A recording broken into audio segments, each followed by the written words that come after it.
Let me now introduce a very special guest, Gophers running back legend and now scouting assistant with the Carolina Panthers, David Cobb. How are we doing today?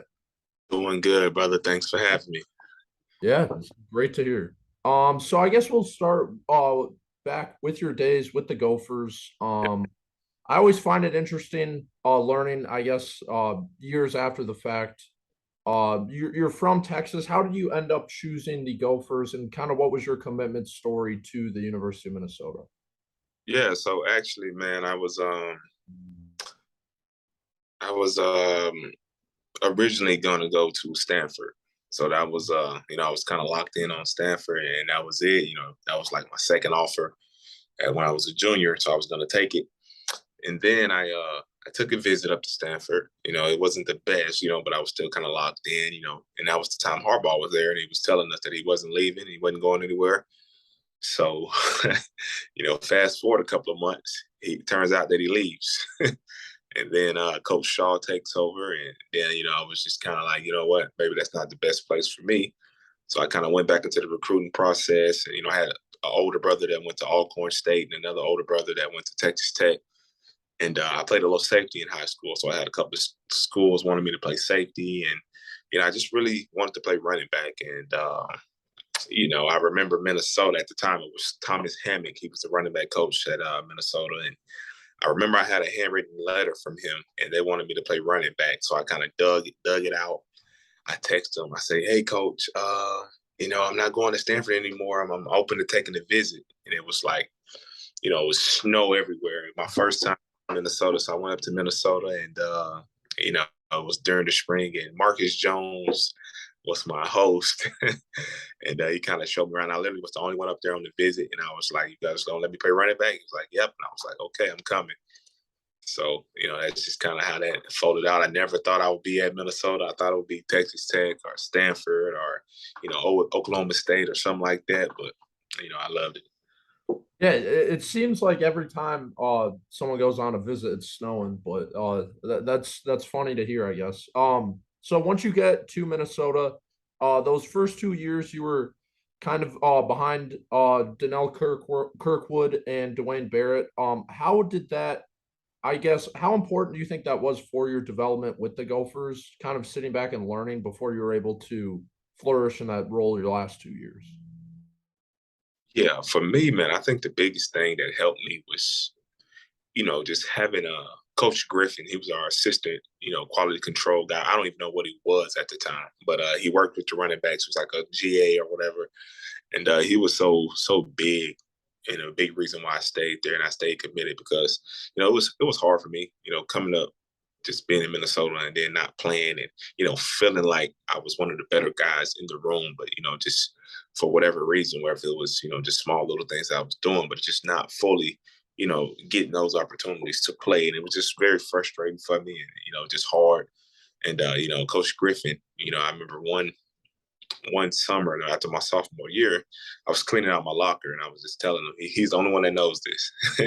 So I was telling him, I was like, coach, that, I'm gonna leave. That's it. I'm gonna go talk to Coach Kill. I'm gonna transfer. I'm gonna just go home. And I've been talking to guys at Baylor, and I think they have a spot for me. And I was just telling him, and he was just like, you can do that, or you can kind of suck it up, and we can work on the plan. And every single day, you can come to work and I started working out with Tyrone Carter, and I was just working out 2 times a day. I would do our drills, and I would drive over to Tyrone and do his drills. And every single day that summer, I did 2 days. I didn't go home.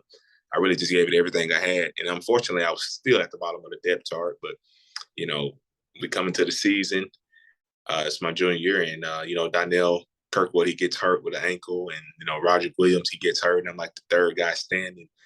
And then like the first carry, I break out for like 65 yards, and I know sometimes we don't. I just needed a little bit of luck, but man, just to answer the question, it was very tough. Just being there and just sitting behind those guys. But at the same time, I kind of figure out who I was. I kind of develop a drive, a confidence about myself, a swagger about myself, and just looking back at things, I'm just thankful for having Coach Griffin. And I probably wouldn't change a thing about it, even though I want to Yeah. play a little. Probably wouldn't change anything about it. Yeah, definitely. So you mentioned Jerry Kill, obviously you kind of came in with that whole regime. how would I guess you describe him as a head coach to someone who obviously hasn't played for him like you? Well, he's old school. He believes in work. He believes in all day work, and he's tough on you. He believes in tough love. But one thing I can say about him is that tough love comes with care, and it comes from a good place. So I mean, he cares about his players. He cares about his coaches, his staff. Janitor. He cares about everybody in the building, and I think that's the reason why people are able to pour out everything they have for him. Yeah. So throughout your career, you guys, it seemed like you were building something under Jerry Kill, and then in 2014, you guys go to the Citrus Bowl. You had 8 wins. I feel like that was kind of a big moment in, I guess, that era of Gophers football. What was, I guess, kind of the vibe around the program for you guys when you go to the Citrus Bowl, that January 1st game, and kind of how was that feeling for, I guess, everyone in the program? And, it was different, man, because when we first got there, our first 2 years, we're just a bunch of freshmen and sophomores and mixed. And, we're coming from different programs where we win. So we don't know any better. We don't know that we're not supposed to be good or we're not as good as the other guys. So, man, literally, we're out there with, so much swag, so much juice, and we talking noise every day. And, we just, we were young, but as we got older and we started to win, we were just confident, man, just from the defensive side of the ball to the offensive side of the ball. And we just thought we had ballers, and we thought, we could compete with anybody. We weren't afraid. We thought we could line up with anybody and beat them. And, we started playing music in the locker room before the games. The coaches kind of adapted to how we were. And it was awesome, man. It was a huge, big change from when we first got there until, my junior, senior year, just the vibe around the building. People walked a little different. People expected to win. People expected to go to the league.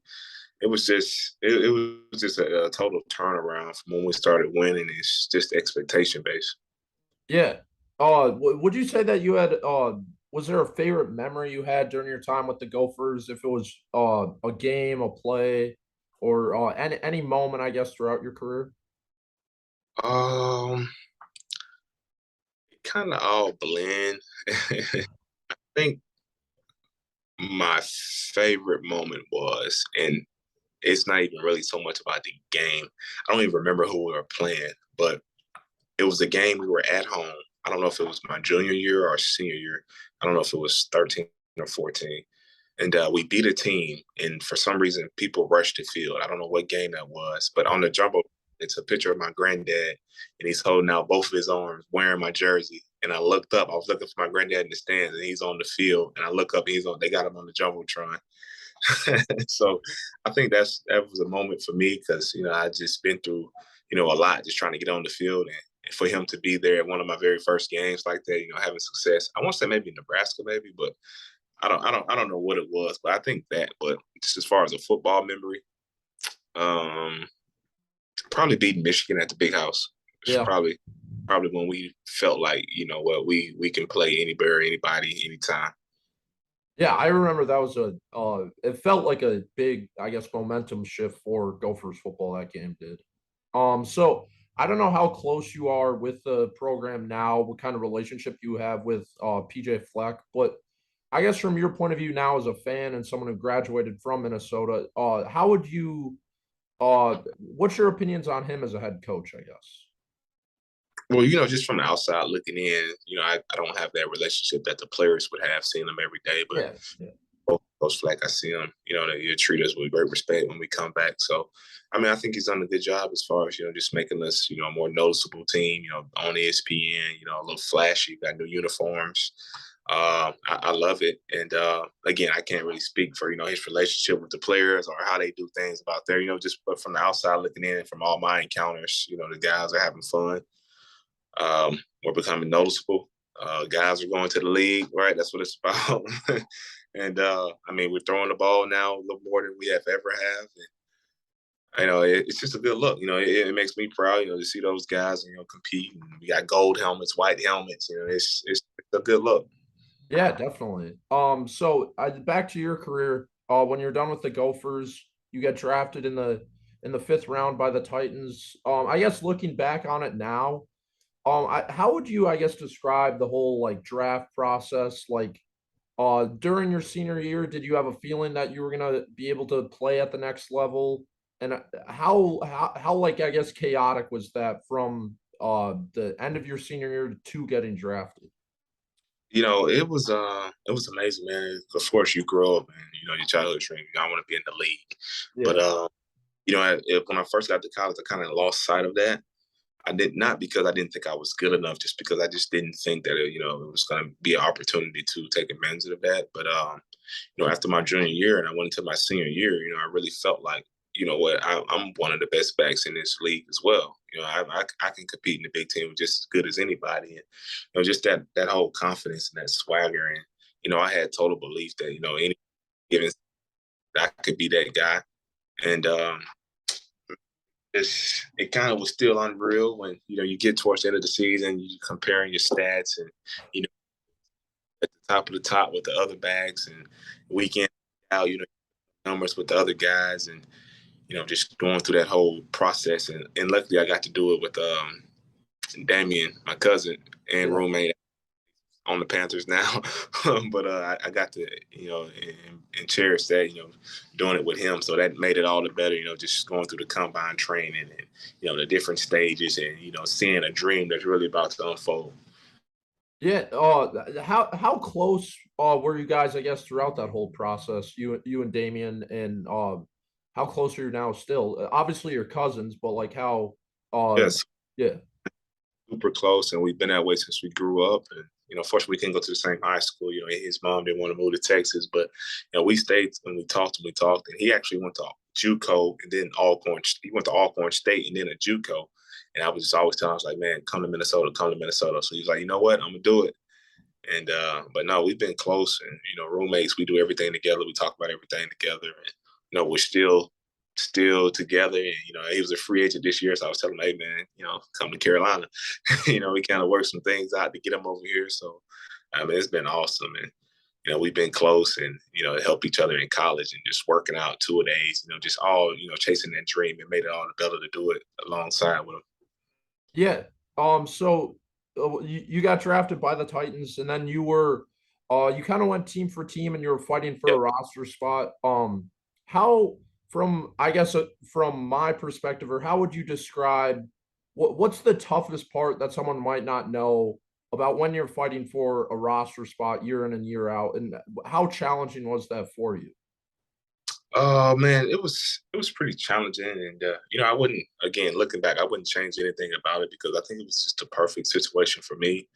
Unfortunately, I just dealt with an injury and just couldn't be out there to produce, and but it's definitely challenging, and you lose sleep over it, and when you know that you can compete and you're one of the better guys, but you just can't get out there because of hamstring and then a quad and then a calf, and in the league, your opportunities are they're only so slim. So, they don't stay around like college. You get to be around for 4 years.